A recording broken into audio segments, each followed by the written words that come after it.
इस पॉडकास्ट के माध्यम से सुनाई गई कहानियां अनुभवों की वास्तविकता का दावा नहीं करती हैं।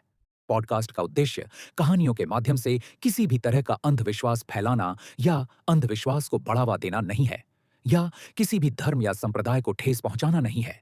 कहानियों का हेतु केवल मनोरंजन है। वीडियो शुरू होने से पहले अगर आप भी डरावनी कहानियां सुनना पसंद करते हैं तो सब्सक्राइब जरूर करें, क्योंकि आज की कहानी सुनकर आपकी रूह कांप जाएगी। कहानी शुरू होती है।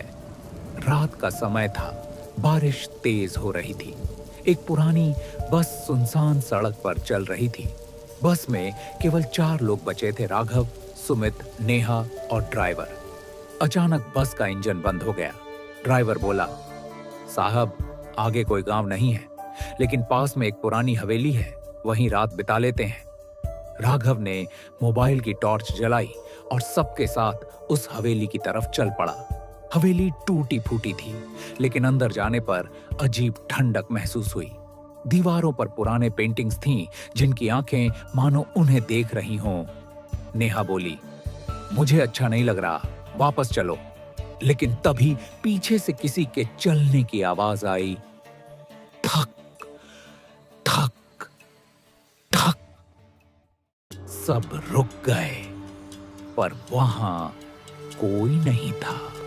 हवेली के अंदर उन्हें एक पुराना डायरी मिली, जिसमें लिखा था, जो भी इस हवेली में रात गुजारेगा उसकी आत्मा यहीं रह जाएगी। सुमित ने हंसते हुए कहा, किताबों की बातों से डरना बंद करो। लेकिन तभी दरवाजा अपने आप बंद हो गया और हवा का झोंका आया। दीपक बुझ गया। अंधेरे में एक धीमी हंसी गूंजी, हाँ हाँ हाँ, तुम्हें नहीं जाना चाहिए था यहाँ। राघव ने देखा कि नेहा गायब थी। वे सब उसे ढूंढने लगे। तभी एक कमरे से किसी के रोने की आवाज आई।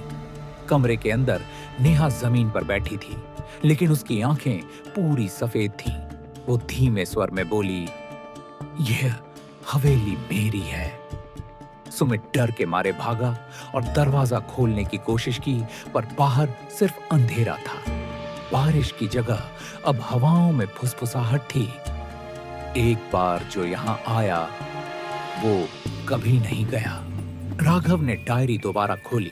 उसमें लिखा था कि हवेली की मालकिन रानी रत्ना की आत्मा यहाँ भटकती है, जिसे 100 साल पहले उसके पति ने धोखा देकर मार दिया था।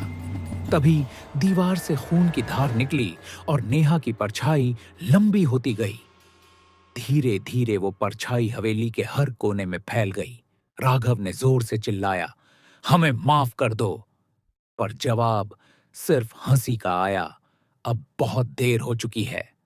सुबह जब गांव वाले पहुंचे तो हवेली फिर से शांत थी।